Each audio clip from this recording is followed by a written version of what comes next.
friends, MD Vegan. Quick and easy breakfast today. The idea that guided me was today, just combine bananas and raspberry in the fruit salad. Yeah, I have some raspberries frozen, so I thawed them. I show that later. So I want to make a kind of banana milk soup with bananas and raspberries in it. I first make the banana milk soup. That is very easy usually. I have any kind of nuts blended with bananas. Today it's one of my favorite nuts is cashews. Yeah, so nice and creamy. Yeah, very pleasant. And I have 2 bananas here. Yeah, and that's basically it. I put the bananas in there.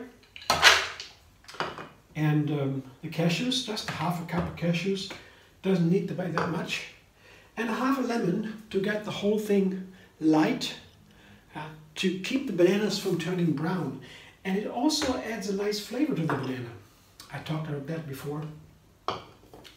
And I add a little bit of water to make it a soup more, kind of like. I begin with half a cup. I can always add more for desired texture after the first blending. Blender dance.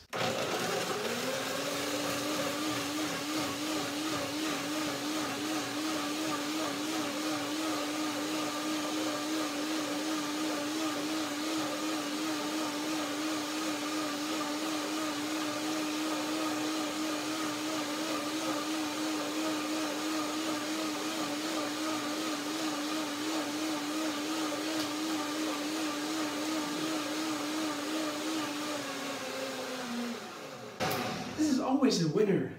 Blending bananas and cashews and lemon and water is such a nice flavor. It looks nice. It has a nice texture. I don't think I have to add more water.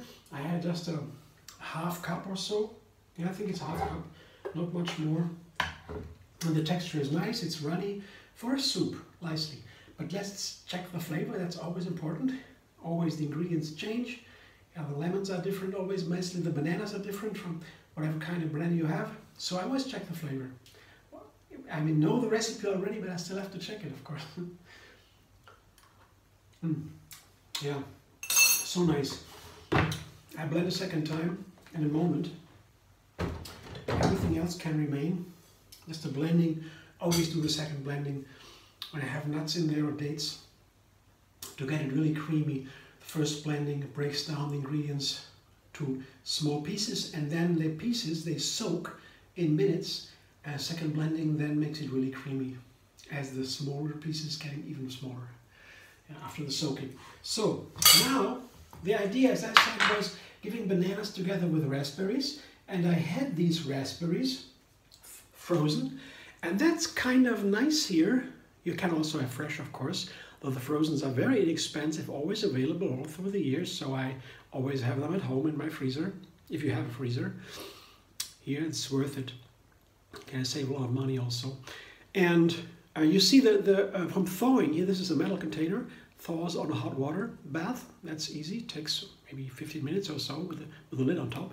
And here with the bananas, you have here the juice of the raspberries. Can you see a little bit? Yeah, and that's what I like, because when you put it into a soup, you have these red streaks, so nice. But first, here, just the bananas, and then the raspberries, pretty much the same amount, I would say, 2 or 3 bananas, and well, a cup of raspberries or so. And that's very nice, you see. That was the first plan, yeah, just to combine raspberries and bananas. Somehow that was my intuition, I don't know. I don't know why that came up. It just popped up, and wow, here I go. And then a little bit later I thought, why don't you add for a breakfast to make it a little bit more nutritious, nuts and seeds. I have this wonderful buckwheaties, and you just have regular buckwheat. That's a pseudo cereal, not real cereal. I call it pseudo cereal. A little bit different from real cereals, but to me that's kind of cereal. And no gluten in there, yeah. So you have the buckwheat, and then you soak it overnight, you wash it, yeah, and then it begins to sprout. And as soon as the smallest tails come out, you take it out and dry it back to the crunchy so-called buckwheaties that are dried buckwheat sprouts. Yeah, buckwheaties they call it. You can also buy them in some shops. Meanwhile, they are very nice. And I always make a big staple. You can store them for a month in a sealed container. They stay dry and crunchy. And as soon as you give them into a fruit juice, like here, the raspberries, they soak again. You could stay let that sit now for some time until the buckwheaties have soaked. You can eat right away. And when you let it soak in the juice, then you have a very nice texture of these buckwheaties. They have been dried. And then after soaking, they seem to come fresh from the field. Actually, you will never find them like that on a field who's soaked with juice. But yeah, that is something where really an example to me where you refine something and it gets better than in nature. Yeah, but well, yeah, just saying, yeah, not so important. So I have now my main ingredients together, the three ingredients, the buckwheaties, to make it more nutritious and crunchy, add a nice texture, bananas and raspberries. And now I will go back to my banana milk soup, blend one more time, and then I combine everything and go.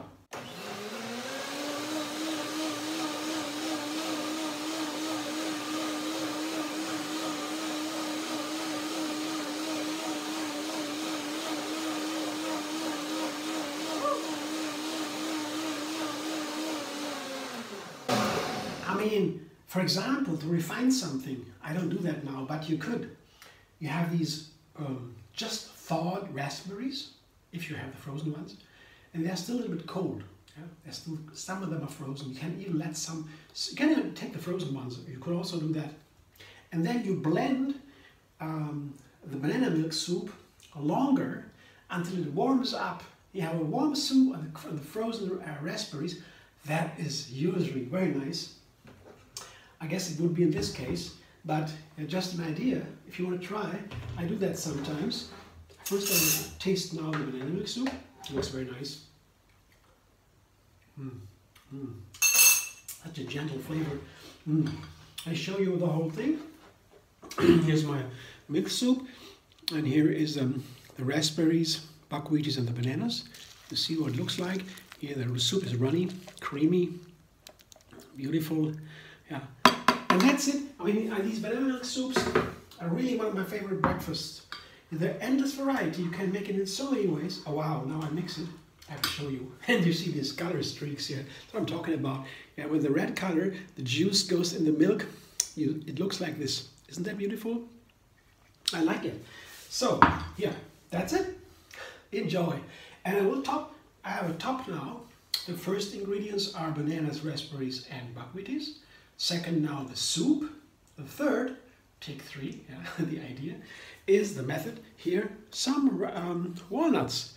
And then you have also the omega-3 fatty acids you need every day for the cell membranes, and so for the nerves, for so many other things. It's very important. This fat is only in walnuts, in flax seeds, hemp seeds, chia seeds, and also in algae. And there's some other ingredients, but not so often. But you need some every day. So put a handful of walnuts on top. Done with that. See? I can serve it a little bit more beautiful, but that's the idea. Hope you got it. Hope you enjoyed. Thanks for watching. And if you like my video, subscribe. I'm Vegan on YouTube. Have another recipe every single day. And find me on Facebook, Instagram, Pinterest, and Twitter.